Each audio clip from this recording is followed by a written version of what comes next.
Dear students, welcome to my English classes. Today, I am going to discuss objective type questions on colors of silence.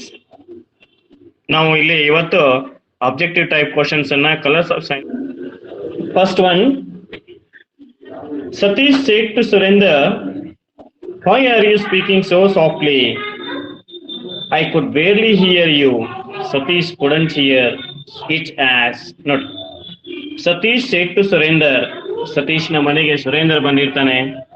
ಸುರೇಂದರ್ಗೆ Satish ಹೇಳ್ತಾನೆ, why are you speaking so softly? ಯಾಕೆ ಸಾವಕಾಶವಾಗಿ ಮಾತಾಡ್ತಿದೀಯ ಸುರೇಂದರ್ ಅಂತ ಸತೀಶ್ ಸುರೇಂದ್ರನ್ ಕೇಳ್ತಾನೆ.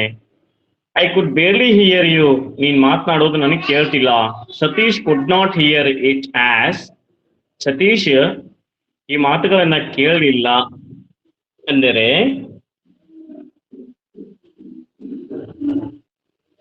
he has lost his hearing sense. He has lost his hearing. ತನ್ನ ಕಿವಿಯನ್ನ ಕೇಳುವುದನ್ನ ಕಳ್ಕೊಂಡ್ಬಿಟ್ಟಿದ್ದ. He was far away from Surender. ಸುರೇಂದರ್ನಿಂದ ಬಹಳ ದೂರ ಇದ್ದ. He was in ಅವ ಜಾತ್ರೆಯಲ್ಲಿ ಇದ್ದ. He was in a music concert. ಅವ ಕನ್ಸರ್ಟ್ ನಲ್ಲಿ ಸಂಗೀತ ಕಚೇರಿಯಲ್ಲಿ ಇದ್ದ ಅಂತ. ಇದರ ಆನ್ಸರ್ ನಮ್ಗೆ ಸರಿಯಾದ ಉತ್ತರ. ಅವನಿಗೆ ಯಾಕೆ ಕೇಳಲಿಲ್ಲ ಅಂತ ಕೇಳಿದ್ರೆ, ಸತೀಶ್ಗೆ ಸುರೇಂದರ್ ಮಾತಾಡೋದು ಯಾಕೆ ಕೇಳಲಿಲ್ಲ ಅಂತ ಕೇಳಿದ್ರೆ, he was lost his hearing sense ಅಂತ, ಅವನಿಗೆ ಕಿವಿ ಕೇಳ್ತಾ ಇರಲಿಲ್ಲ ಅಂತ. Satish lost his hearing when, Satish ತನ್ನ ಕಿವಿ ಕೇಳುವುದನ್ನ ಆಲಿಸುವಿಕೆಯನ್ನ ಕಳೆದುಕೊಂಡ ಯಾವಾಗೆಂದರೆ, he didn't see the bomb blast. Bomb blast ಆದಾಗ ಅಲ್ಲಿ ಇದ್ದ, ಅವಾಗ he was playing with crackers, ಪಟಾಕಿಗಳನ್ನ ಸಿಡಿಸ್ತಾ ಇದ್ದ. ಅವಾಗ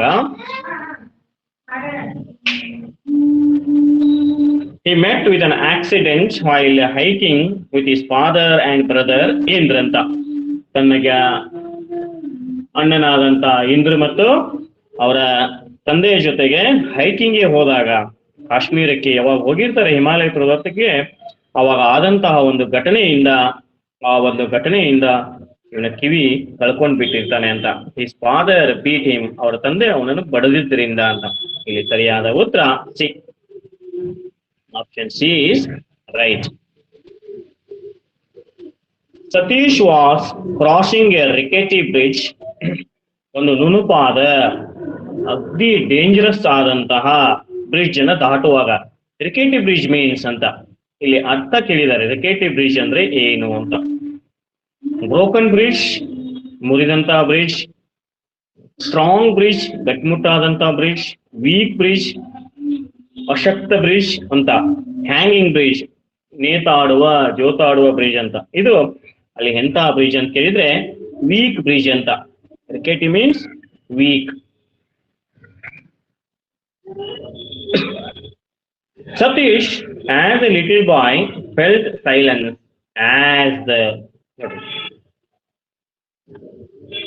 ಸತೀಶ್ ಚಿಕ್ಕ ಹುಡುಗ, ಅದು ಕೂಡ ಅವನಿಗೆ ಈ ಸೈಲೆನ್ಸ್ ಅನ್ನೋದು ಅವನನ್ನ ಹೆಂಗ್ ಅನಿಸ್ತಿತ್ತು ಅಂತ ಹೇಳಿದ್ರೆ, ಎಲ್ಲವೂ ನಿಶಬ್ದ, ಕಿವಿ ಕೇಳೇ ಇದ್ರೆ ಎಲ್ಲವೂ ಶಾಂತ.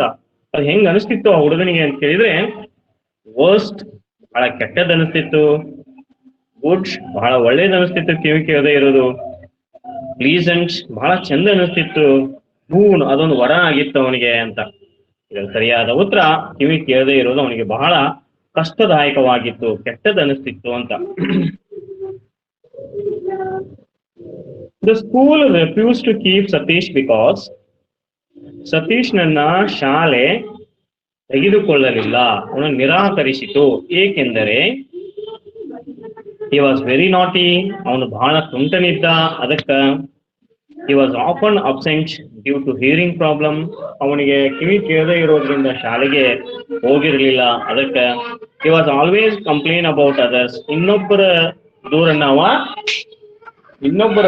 ಅವ ಹೇಳ್ತಿದ್ದ, ಅದಕ್ಕ. he was poor at studies, ಅವನ ಅಭ್ಯಾಸದಲ್ಲಿ ಅವನ ಬಹಳ ಹಿಂದಿದ್ದ, ಅದಕ್ಕ ಅಂತ. ಇದರ ಸರಿಯಾದ ಉತ್ತರ D. He was often absent due to hearing problem. ಆಗಾಗ ಅವನ ಶಾಲೆಯನ್ನ ತಪ್ಪಿಸ್ತಿದ್ದ, ಯಾಕಂದ್ರೆ ಅವನಿಗೆ ಕಿವಿ ಕೇಳದೇ ಇರೋದ್ರಿಂದ ಶಾಲೆಗೆ ಸರಿಯಾಗಿ ಹೋಗ್ತಿರ್ಲಿಲ್ಲ ಅಂತ. Satish did not want to go to a new school because Satish ಹೊಸ ಶಾಲೆಗೆ ಹೋಗಲಿಲ್ಲ ಏಕೆಂದರೆ he loved his old school, ಹಳೆ ಸ್ಕೂಲ್ ಅವನಿಗೆ ಬಹಳ ಇಷ್ಟ ಇತ್ತು. The new school was far off, ಬಹಳ ದೂರ ಇತ್ತು. ಹೊಸ ಶಾಲೆ ಬಹಳ ದೂರ ಇತ್ತು. The children would make fun of his deafness, ಅವನ ಕಿವುಡುತನ ಇರೋದ್ರಿಂದ ಅವನ ಹುಡುಗರು ಅವನನ್ನ ನೋಡಿ ನಗ್ತಿದ್ರು, ಅದಕ್ಕೆ ಹೋಗ್ಲಿಲ್ಲ. His friend Surender would not be there, ಅವರ ಗೆಳೆಯ ಸುರೇಂದರ್ ಅಲ್ಲಿ ಇರ್ಲಿಲ್ಲ, ಅದಕ್ಕವ ಹೊಸ ಶಾಲೆಗೆ ಹೋಗ್ಲಿಲ್ಲ. ಇದರ ಸರಿಯಾದ ಉತ್ತರ, ಎಲ್ಲಾ ಮಕ್ಕಳು ಅವನನ್ನು ನೋಡಿ ಅಪಹಾಸ್ಯ ಮಾಡ್ತಿದ್ರು. The children would make fun of his deafness ಅಂತಕ್ಕಂಥದ್ದು.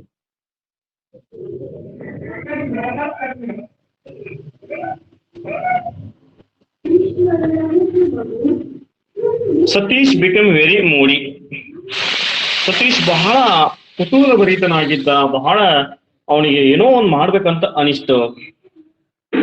ನೋಡ್ರಿ, after the unsuccessful expedition to schools, after the repeated operations, after he was neglected by his parents because of the unbearable taunts. Note, after the unsuccessful expansion to the school, ನೋಡ್ರಿ ಶಾಲೆಗೆ ಸೇರುವುದವನಿಗೆ ಎಲ್ಲಿಯೂ ಕರ್ಕೊಳ್ಳಿಲ್ಲ ಅದಕ್ಕೆ ಅಂತ. After the repeated operation, ಅವನಿಗೆ ಅನೇಕ operation ಶಸ್ತ್ರಚಿಕಿತ್ಸೆಗಳನ್ನ ಮಾಡಿದ್ದಕ್ಕೋ, after he was neglected by his friends, ತನ್ನ ಗೆಳೆಯರು ಅವನನ್ನ ನಿರಾಕರಿಸಿದ್ದಕ್ಕೋ, because of the unbearable taunts, ಅವನಿಗೆ ಎಷ್ಟು ನೋವುಗಳು ಕೊಟ್ಟಿರಲಿಲ್ಲ ಅದರಿಂದನೋ ಅಂತ.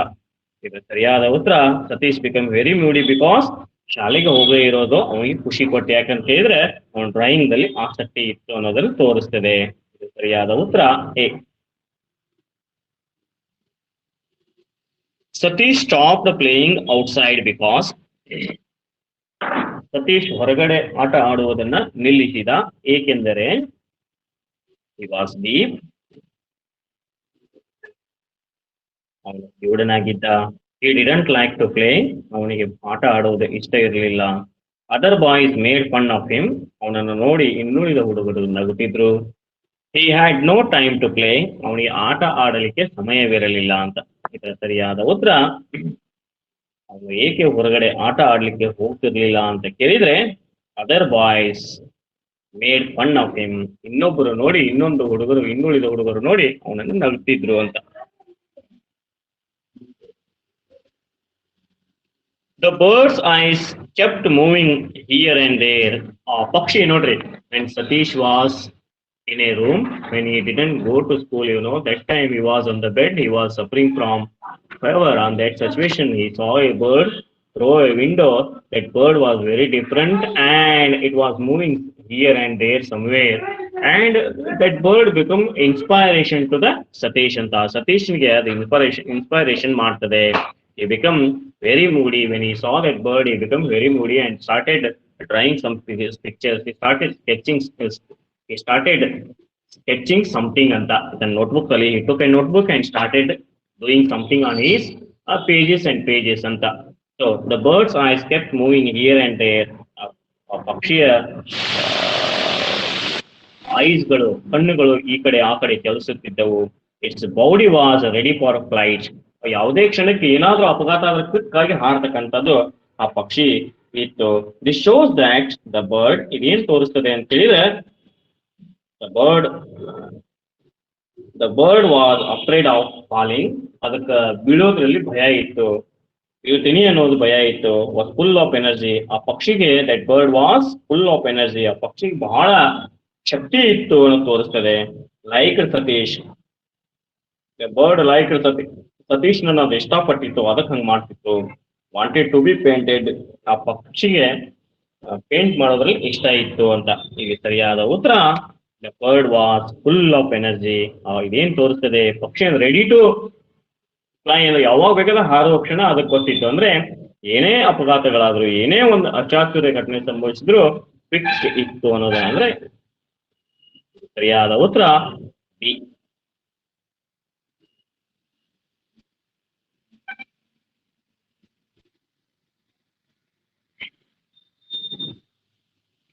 This is an ideal pastime. You would do better to read and get some knowledge. The speaker is ನೋಡ್ರಿ ಈ ಮೇಲಿನ ವಾಕ್ಯಗಳನ್ನ ಹೇಳಿದಂತಹವರು ಯಾರೆಂದರೆ ಅಂತ. This is an ideal pastime. You would do better to read and get some knowledge. ಇದೊಂದು ನಿಂದ ಒಳ್ಳೆಯ ಅವಕಾಶ. You would do better to read and get some knowledge. ಈಗ ನೀನು ಓದಿ ಒಳ್ಳೆಯ ನಾಲೆಜ್ ಅನ್ನ ಪಡೆದುಕೋ ಅಂತ ಹೇಳಿದ್ರು. Surender, Indra, head mistress Avtar Narain. ನೋಡ್ರಿ, ಅವರ ತಂದೆ ಅವತಾರ್ ನರೈನ್ ಹೇಳಿದಂತಹ ಮಾತುಗಳು ಸತೀಶ್ಗೆ ಹೇಳಿದಂತವ. Yes see my dear students, ನಾವು ಈಗಾಗಲೇ ನೋಡಿದೀವಿ. Satish lost his sense of hearing when he went to Kashmir. When he went to Kashmir, there they were crossing a rickety bridge. ಅಲ್ಲಿ ಒಂದು rickety bridge ಅನ್ನು ಕ್ರಾಸ್ ಮಾಡ್ತಾ ಇದ್ದಾಗ he fell into the rapids. ಕೆಳಗಡೆ ಬಿದ್ದು ಬಿಡ್ತಾನೆ. And suddenly he was in the hospital. He was unconscious and his legs were in the bandage. And the medicines which were given to his legs healing makes him lost his hearing sense. ಅಥವಾ ಅವನಿಗೆ ಆ ಕಿವಿಯನ್ನು ಕಳ್ಕೊಳ್ಳುವಂತೆ ಮಾಡ್ತದೆ ಅನ್ನೋದು ನಾವು ನೋಡಿದೀವಿ. And then the school which he was going, they didn't admit him. ಅವನನ್ನ ಆ ಸ್ಕೂಲ್ಗಳು ಕರ್ಕೊಳ್ಳೋದಿಲ್ಲ ಅನ್ನೋದು ನೋಡಿದೀವಿ. And then those schools were belong to the normal childrens. ಅವು ಸಾಮಾನ್ಯವಾಗಿರ್ತಕ್ಕಂಥ ಏನು ಎಲ್ಲ ಕಿವಿ ಕೇಳಿಸ್ತಾ ಇರ್ಬೋದು, ಮಾತನಾಡ್ತಕ್ಕಂಥ ಜನ, ಅಂತ ಹುಡುಗರಿಗೆ ಇದ್ದಂತಹ ಸ್ಕೂಲ್ಗಳು ಈ ಹುಡುಗನನ್ನ ಕರೆದುಕೊಳ್ಳುವುದಿಲ್ಲ. Then Satish was alone in a room and he sat lonely. Then his father took some books and paintings ಅನ್ನೋದು ನಾವು ನೋಡಿದೀವಿ. ಇಲ್ಲಿ avatar Narayan he brought him armful of books. ನೀನು ಓದು ಅಂತ ಆ ಪುಸ್ತಕಗಳನ್ನು ತಂದು ಕೊಡ್ತಾನೆ ಇಲ್ಲಿ ಅವತಾರ್ ನಾರಾಯಣ್ ಅಂತ. Narayan 11. It's no career for the bright boy it refers to. It ಅಂದ್ರೆ ಇಲ್ಲಿ ಏನಂತ ಕೇಳಿದರೆ, it's no career for the bright boy. ಈ ಜಾಣ ಹುಡುಗನಿಗೆ ಮುಂದಿನ ಭವಿಷ್ಯ ಏನು ಇರ್ಲಿಲ್ಲ ಅಂತಕ್ಕಂಥದ್ದು. ಇಂಥ ಒಬ್ಬ ಜಾಣ ಹುಡುಗನಿಗೆ ಮುಂದಿನ ಭವಿಷ್ಯ ಇದರಲ್ಲಿ ಇಲ್ಲ. ಇಟ್ ಅಂದ್ರೆ ಏನು? Sports, drawing and painting, trekking, singing. ಇಲ್ಲಿ ಸರಿಯಾದ ಉತ್ತರ ಅವ್ರ ತಂದೆ ತಿಳ್ಕೊಂಡಿರ್ತಾನೆ. ಡ್ರಾಯಿಂಗ್ ಮತ್ತು ಪೇಂಟಿಂಗ್ ಮಾಡೋದ್ರಿಂದ ನಡೆಯೋದಿಲ್ಲ ಅನ್ನೋ ಮಾತನ್ನ ಹೇಳ್ತಾನೆ. It means drawing and painting ಅಂತ. Satish's father felt that artists ಸತೀಶ್ನ ತಂದೆ ತಿಳ್ಕೊಂಡಿರ್ತಾನೆ, ಕರಗತ ಮಾಡಿಕೊಂಡಿರ್ತಾನೆ. ಏನಂತ ಕೇಳಿದ್ರೆ, ಕಲೆಗಾರರ ಜೀವನ do not make much money. ಹಣವನ್ನ ಜಾಸ್ತಿ ಅವರು ಗಳಿಸೋದಿಲ್ಲ. ಕಾಂಟ್ ರೀಡ್ ಅಂಡ್ ರೈಟ್, ಅವರಿಗೆ ಓದ್ಲಿಕ್ಕೆ ಮತ್ತು ಬರೀಲಿಕ್ಕೆ ಬರೋದಿಲ್ಲ. Lazy and they waste time, ಅವರು ಸೋಮಾರಿಗಳಾಗಿರ್ತಾರ ಮತ್ತು ಸಮಯವನ್ನ ವ್ಯರ್ಥ ಮಾಡ್ತಾರ ಅಂತ ತಿಳ್ಕೊಂಡಿರ್ತಾನೆ. ಮೇಕ್ ಟೂ ಮಚ್ ಮನಿ, ಭಯಂಕರ ಹಣ ಗಳಿಸ್ತಾರೆ ಅಂತ ತಿಳ್ಕೊಂಡಿರ್ತಾನೆ. ಅವರ ಸರಿಯಾದ ಉತ್ತರ do not make much money according to the Satish father ಅಂತ. ಈ ಕಲೆಗಾರರು ಹಣವನ್ನ ಜಾಸ್ತಿ ಗಳಿಸುವುದಿಲ್ಲ ಅಂತ ತಿಳ್ಕೊಂಡಿರ್ತಾನೆ. ಅದಕ್ಕೆ ಅವನಿಗೆ ಪೇಂಟಿಂಗ್ ಮಾಡೋದು ಇಷ್ಟ ಇರೋದಿಲ್ಲ. It was as if a whole world opened out for Satish. This happened when he, ನೋಡ್ರಿ, ಆ ಹುಡುಗನಿಗೆ ಎಲ್ಲಾ ಜಗತ್ತಿನ ಏನೇನೈತ್ಲ, ಜಗತ್ತಿನ ಎಲ್ಲಾ ಜಗತ್ತೇ ಅವನು ಮುಂದೆ ಕಣ್ಮುಂದೆ ಬಂದಂತಾಯಿತು. ದಿಸ್ ಹ್ಯಾಪನ್ಡ್ ವೆನ್, ಇದೆಲ್ಲ ಯಾವಾಗ ಆಯಿತೆಂದರೆ, ಓಪನ್ ದ ವಿಂಡೋ, ಸತೀಶ್ ಕಿಟಕಿಯನ್ನು ತೆರೆದಾಗ. Satish started reading books, Satish ಪುಸ್ತಕಗಳನ್ನ ಓದಲಿಕ್ಕೆ ಪ್ರಾರಂಭಿಸಿದಾಗ. ಫೆಲ್ ಫ್ರಮ್ ದ ಬ್ರಿಡ್ಜ್, ಆ ಬ್ರಿಡ್ಜ್ ನಿಂದ ಕೆಳಗೆ ಬಿದ್ದಾಗ. Went to a new school, ಹೊಸ ಶಾಲೆಗೆ ಹೋದಾಗ. ಅವರ ಅಪ್ಪ when his father took armful of books and that little boy started reading those books, suddenly all the world opened ಅಂತ, ಜಗತ್ತೇ ಅವನ ಮುಂದೆ ಬಂದು ನಿಂತಂತೆ ಆಯಿತು ಅನ್ನೋದನ್ನ B option is right.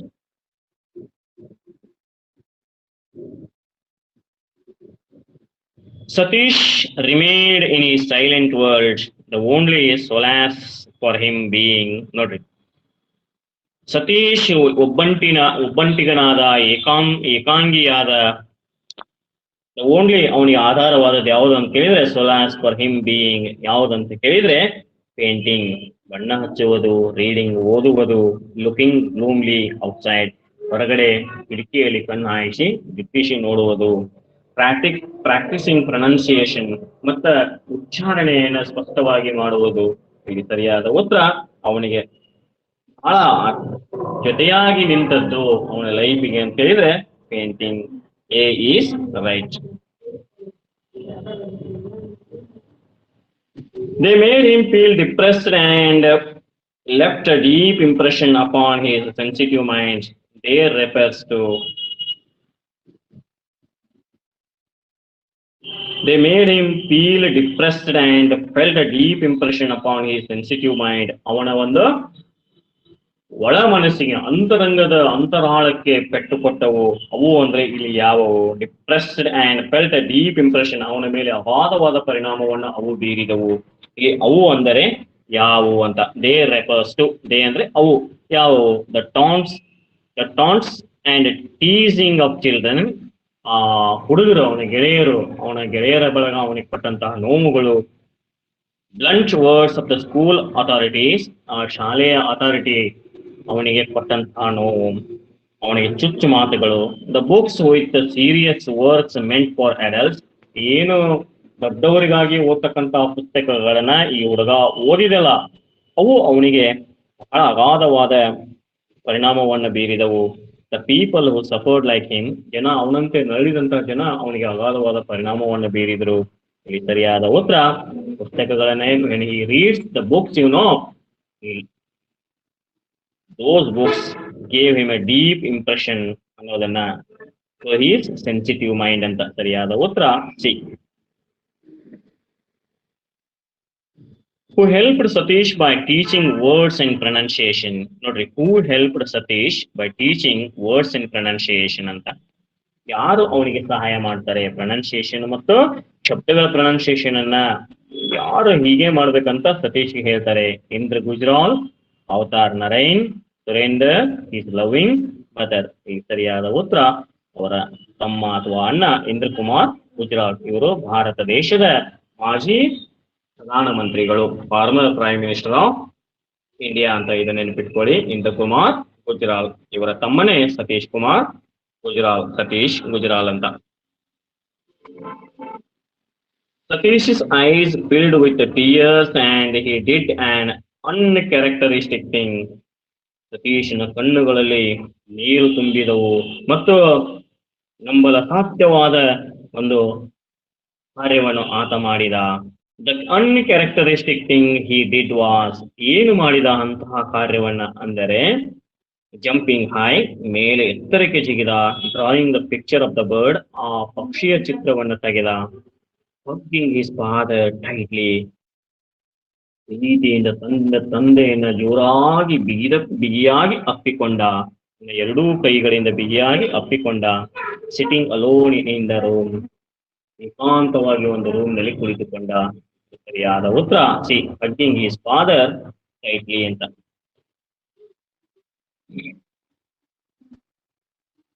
The award Satish Gujral got for his architectural design of the Belgian Assembly in New Delhi was architectural design of Belgian Assembly in New Delhi. ಒಂದು ಇವನಿಗೆ award ಸಿಕ್ಕಿರ್ತದೆ. ಆ ಅವಾರ್ಡ್ ಹೆಸರೇನು ಅಂತ. The award Satish got for his architectural design, architectural ಶಿಲ್ಪಕಲೆಗಾಗಿ ಅವನು ಮಾಡಿದಂತಹ ಶಿಲ್ಪಕಲೆಗಾಗಿ Belgian ಅಸೆಂಬ್ಲಿಯಲ್ಲಿ ಅದು ಇದಕ್ಕೆ ನ್ಯೂ ದೆಹಲಿಯಲ್ಲಿ ಇರ್ತಕ್ಕಂಥ ಇದಕ್ಕೆ ಒಂದು ಪ್ರಶಸ್ತಿ ಸಿಗ್ತದೆ. ಆ ಪ್ರಶಸ್ತಿ ಹೆಸರೇನು ಅಂತ ಕೇಳಿದ್ದಾರೆ.